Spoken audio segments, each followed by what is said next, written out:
बच्चों आज का जो टॉपिक हम डिस्कस करने वाले हैं उसका नाम है इलेक्ट्रिक पावर। इससे पहले हमने आपको पढ़ाया था इलेक्ट्रिकल एनर्जी के बारे में, ठीक है।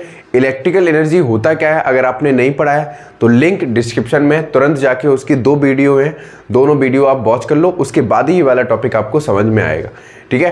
क्योंकि इसमें इलेक्ट्रिकल वर्क डन की बात करेंगे अभी हम, और इलेक्ट्रिकल वर्क डन हमने क्या किया है, प्रूव किया है। इलेक्ट्रिकल वर्क डन होता क्या है, ठीक है, कैसे इलेक्ट्रिकल एनर्जी में उसका रोल है, वो वाली वीडियो बहुत जरूर कर लो, लिंक डिस्क्रिप्शन में, ठीक है। तो स्टार्ट करते हैं अपना खूबसूरत सा topic electric power. Copy pen निकाल लो, पीटी पैक होके बैठ जाओ एकदम। टॉपिक है इलेक्ट्रिक पावर। बच्चों मैं क्या ज़्यादा छोटा लिखता हूँ क्या? बच्चे कमेंट में कहते हैं सर आप बहुत छोटा लिखते हो। अच्छा, बोर्ड पे हमको तो लगता है कि हम बहुत बड़ा लिखते हैं, ठीक है। तो इलेक्ट्रिक पावर, अच्छा बच्चों इलेक्ट्रिक पावर होता क्या है, मैं थोड़ा स्पीड से बताऊंगा। जैसे मान लो ये एक सर्किट है, ठीक है,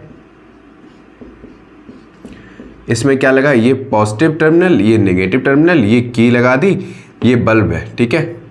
इतना समझ में आ गया। तो बच्चों आपको पता है कि सर्किट में फ्लो क्या होता है, चार्ज फ्लो होता है, ठीक है। अब सबसे पहली चीज है, चार्ज फ्लो हो रहा है तो जाहिर सी बात है कि बैटरी क्या कर रहा है, चार्ज को पुश कर रहा है। मतलब जो बैटरी है वो वर्क डन कर रहा है, किस पे, चार्ज पे कर रहा है या नहीं कर रहा है। मतलब जो बैटरी है वो पावर दे रहा है किसको, चार्ज को। समझ में आ गया। तो यहां पे वर्क डन हुआ। तो इससे पिछली वाली वीडियो में हमने इलेक्ट्रिकल वर्क डन का फॉर्मूला पढ़ा था, मैं नॉर्मली बता रहा हूं, हमने पढ़ा था जो इलेक्ट्रिकल वर्क डन था वो किसके बराबर था, BIT के बराबर। इतना समझ में आ गया। वैसे इलेक्ट्रिकल वर्क डन होता क्या है, पोटेंशियल इनटू चार्ज, लेकिन हम क्या कर चुके हैं, उसको ड्राइव कर चुके हैं, इसीलिए हम आगे का पढ़ा रहे हैं।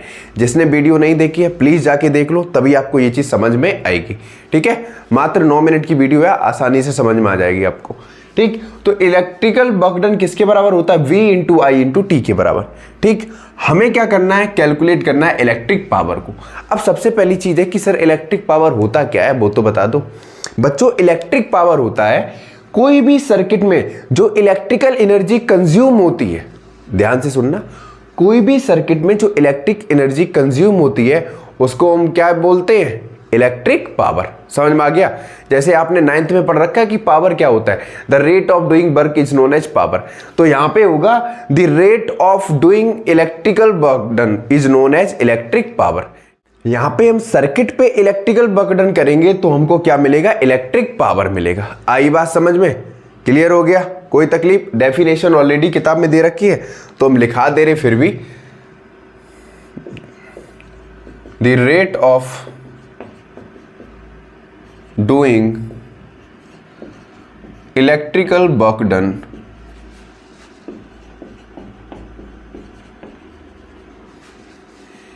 इनसाइड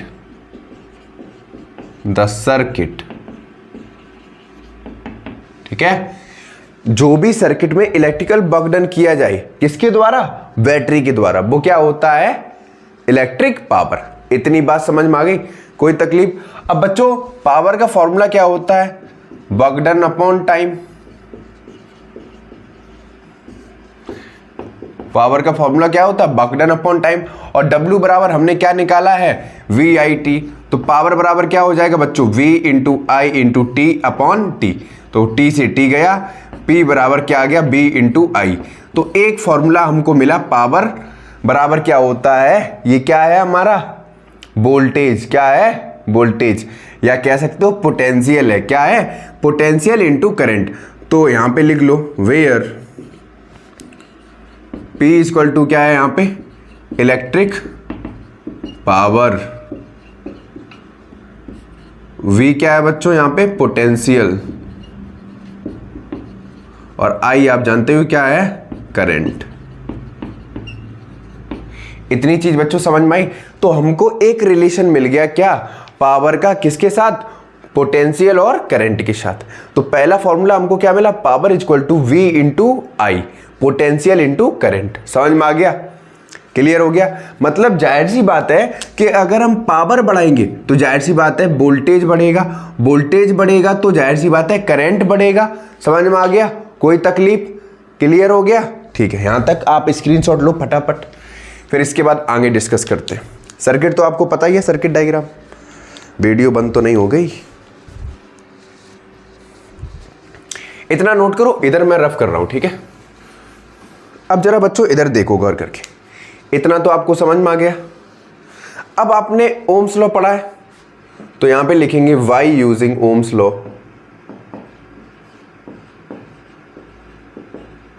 ओम्स लॉ बच्चों आपने पढ़ा है, ओम्स लॉ बराबर होता क्या है, V बराबर I इंटू आर, ठीक। अब पावर का फॉर्मूला क्या था, P बराबर होता है V इंटू आई, तो V की जगह हम क्या पुट कर दें, I इंटू आर, और यहाँ पे I ऑलरेडी है, ठीक है, लिख दो बेटा, यहाँ पे लिख देना H। V बराबर क्या होता है, I इंटू आर। इतना समझ में आ रहा, तो बेटा I इंटू आई क्या हो जाता है, P बराबर हो जाएगा I स्क्वायर आर। एक हमको और फॉर्मूला मिल गया, क्लियर दिख रहा है, ठीक। बच्चों एक फॉर्मूला हमको क्या मिला, पावर बराबर क्या होता है, square of current into resistance, ठीक है। पहला फॉर्मूला हमको जो मिला, पहला वाला, ये किसका था, P बराबर होता है पोटेंशियल इनटू करंट। दूसरा वाला जो फॉर्मूला मिला वो क्या था, करंट इनटू रेजिस्टेंस। P बराबर क्या होता है, square of current into resistance. इतना समझ में आ गया। थर्ड वाला फॉर्मूला दिखाएं, इतना फटाफट स्क्रीनशॉट लो, फिर थर्ड वाला इधर करते हैं। स्क्रीनशॉट लो बच्चों यहां तक, इतना समझ में आ गया। अब थर्ड वाला फॉर्मूला देखते हैं, थर्ड वाला कैसे आएगा बच्चों। Same again y using Ohm's law.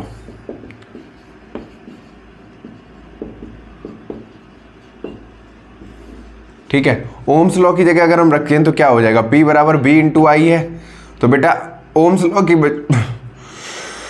बच्चों अगर हम ओम्स लॉ यहां पे रखेंगे तो अगर हम रख दें यहीं पे सेम चेक कर लो, I बराबर क्या होगा बच्चों, B अपॉन R होगा या नहीं होगा, I बराबर क्या होगा, B अपॉन R होगा।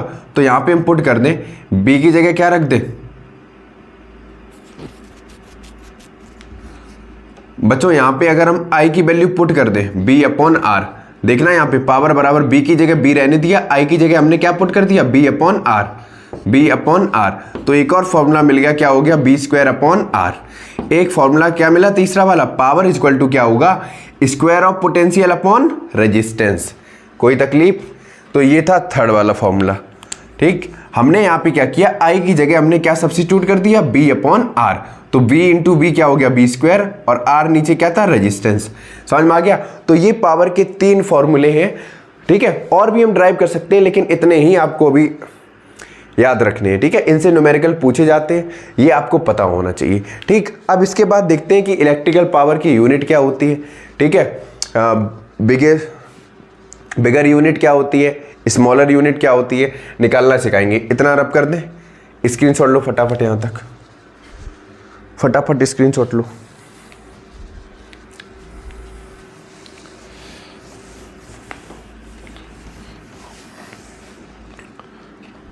बच्चों अभी मैंने आपको बताया पावर बराबर क्या था बच्चों, work done upon time, work done upon time.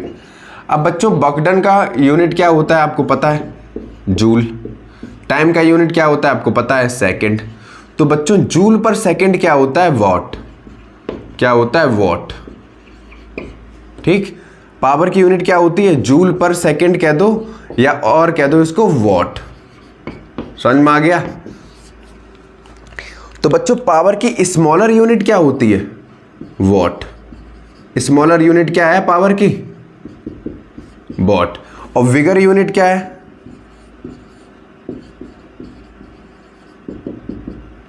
क्या है, किलोवाट। क्या है, किलोवाट। समझ में आ गया। बड़ी यूनिट क्या है, किलोवाट, और छोटी यूनिट क्या है, वॉट। इतनी बात समझ में आ गई, फटाफट नोट करो यहां तक। एक दिन आप यूं हमको मिल जाओगे,